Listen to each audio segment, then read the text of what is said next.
안녕하세요. HLB 리보세라니까 론서프의 병용요법 클리니컬 트라이얼스에 들어와 있습니다. 1B 이상인데요. 내려가서 보면은 여기 인터벤션 모델의 패러렐 어사이먼트라고 되어 있는 것을 확인할 수가 있습니다.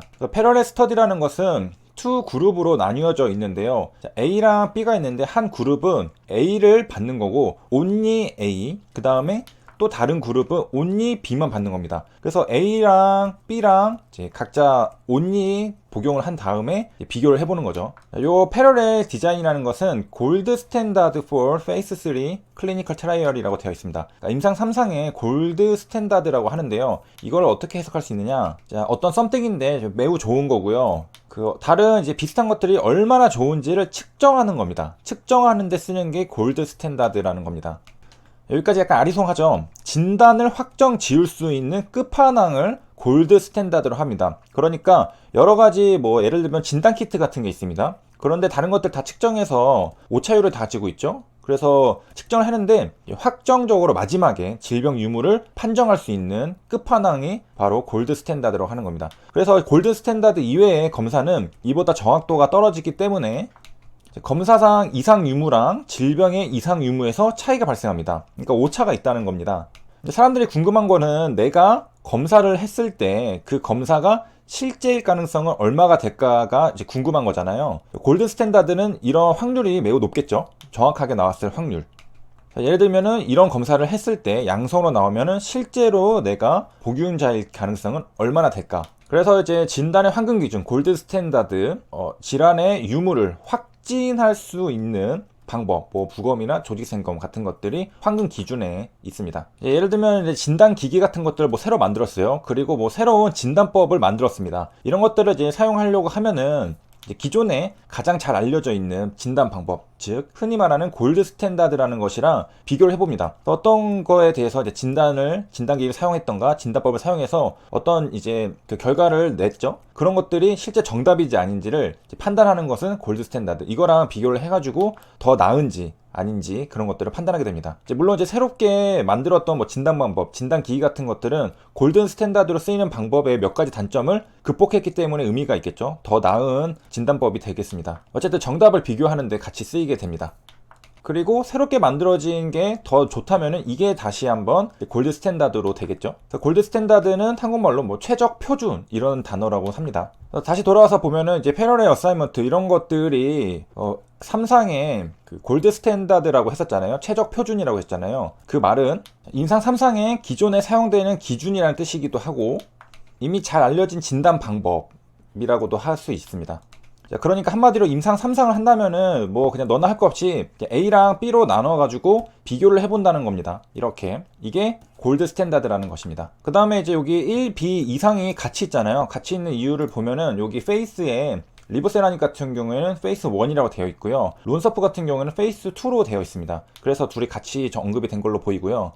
임상시험 설계는 결과의 과학적 타당성과 재현성을 보장하는 것을 목표로 합니다. 우리가 이제 직접 재현이라는 것은 원본 논문의 조건과 절차, 도구, 참가자, 변인들을 모두 고스란히 동일하게 하여 재현을 하는 것을 말합니다.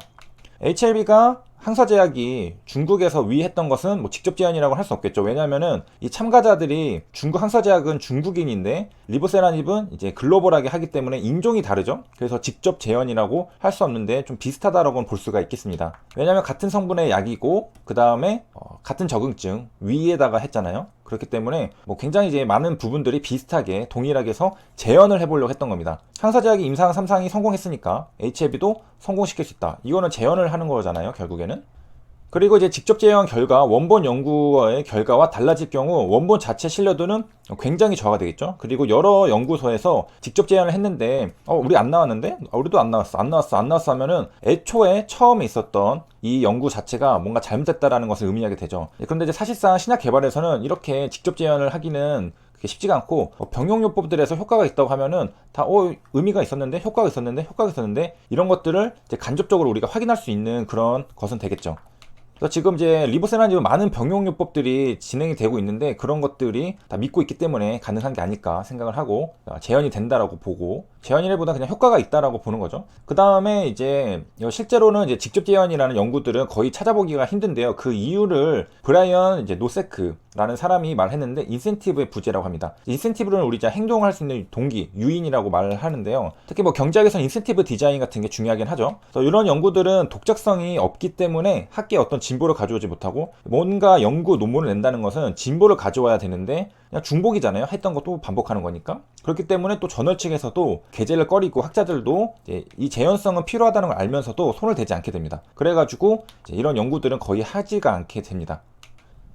그다음에 재현성의 위기라는 얘기들이 이제 바이오 업계에서도 나오는데, 요 피어스 바이오테크에 이제 기사가 실렸다고 합니다. 여기에 아스트라제네카가 아서타의 가짜 요거 약물 데이터를 샀다고 시인을 했다고 합니다. 그래서 얼마 주고 샀냐? 40억 달러를 주고 샀거든요. 그럼 이제 4조 정도가 되는 건데, 원. 이거를 인수를 했는데 요게 거짓 데이터 때문에 곤욕 치르고 있다. 그 말은 임상을 해보니까 재현이 안 되더라. 이게 내가 데이터를 믿고서 샀는데 내가 한번 혹시나 해서 해봤더니 재현이 안 되더라. 그러니까 가짜 데이터가 됐다는 거겠죠.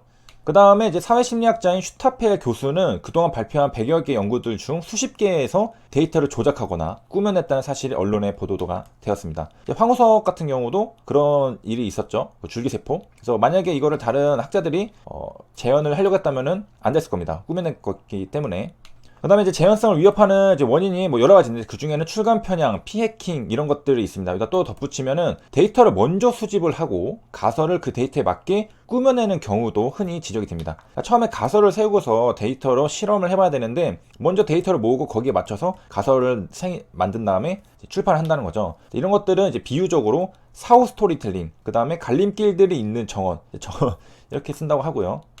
그래서 이제 우리가 어떤 결과를 참으로 받아들이기 전에는 독립적으로 재현이 되어야 한다는 인식이 있어야 합니다. 그래서 보면은 재현성 불가의 네 기수라는 게 있는데, 출판 편향, 낮은 검정력, 픽과 패킹, 선결과 후 가설 이런 것들이 있다고 하는데요. 그 첫 번째 출판 편향이라는 것은 유의한 결과만을 골라서 출판하는 겁니다. 그러니까 내가 이러한 그 연구들을 했는데 핏값이 잘 나온 유의한 결과들만 출판한 거예요. 나머지는 하지 않고, 이렇게 되는 게 첫 번째. 그 다음에 이제 핏값 패킹. 어떤 분이 이제 연구를 해보니까 0.05 부근에 완전히 거의 다 맞춰가지고 다 대부분 0.04, 0.043 막 이런 식으로 다 돼 있다는 거죠. 그런 것들 봤을 때 핏값 패킹이 좀 일어나고 있는 게 아닐까, 심증이 있다라는 그런 내용들도 있었고요. 그 다음에 우리가 앞에서 봤던 그 결과를 만들고 나서 가설을 세우는 겁니다. 데이터를 수집해서 결과가 나오고서 사후에 스토리텔링을 하는.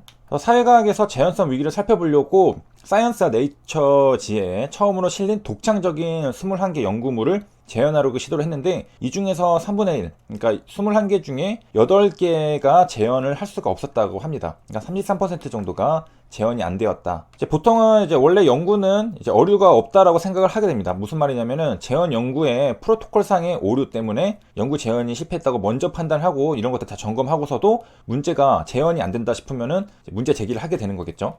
그 다음에 이제 재현성과 진실성에 타격을 주는 게 또 이제 여러 개 있는데요. 실험에 사용된 데이터, 기술, 재료 등의 자료를 공개하지 않는 행위도 이런 제휴성에 타격을 주게 됩니다.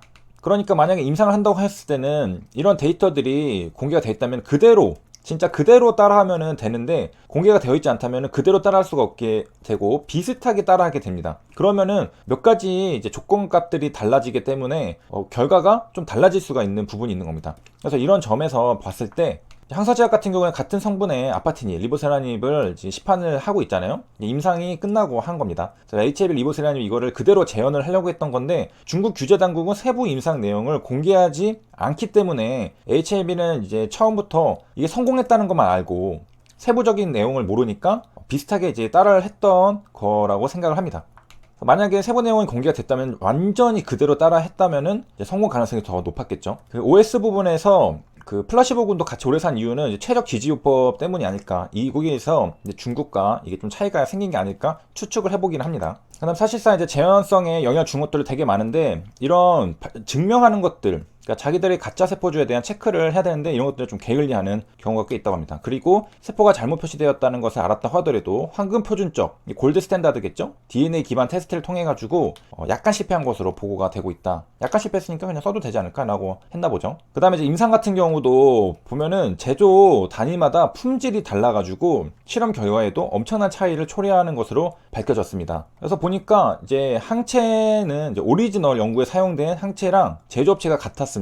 그래가지고 그러면은 같은 항체가 오지 않을까 했는데 동일한 또 샘플에 또 적용을 했는데 그러면 당연히 동일한 염색 패턴, 이 재현성이 나와야 되는데 현실은 또 그렇지 않는 문제들이 있습니다. 미세한 차이들, 뭐 제조 단위마다 품질이 달랐다는 겁니다. 그래가지고 뭐 종종 엉뚱한 단백질에 결합하기도 하고 그래서 굉장히 엄밀하게 똑같이 하는 게 중요하다라는 것이고요. 여기까지 시청해주셔서 감사합니다.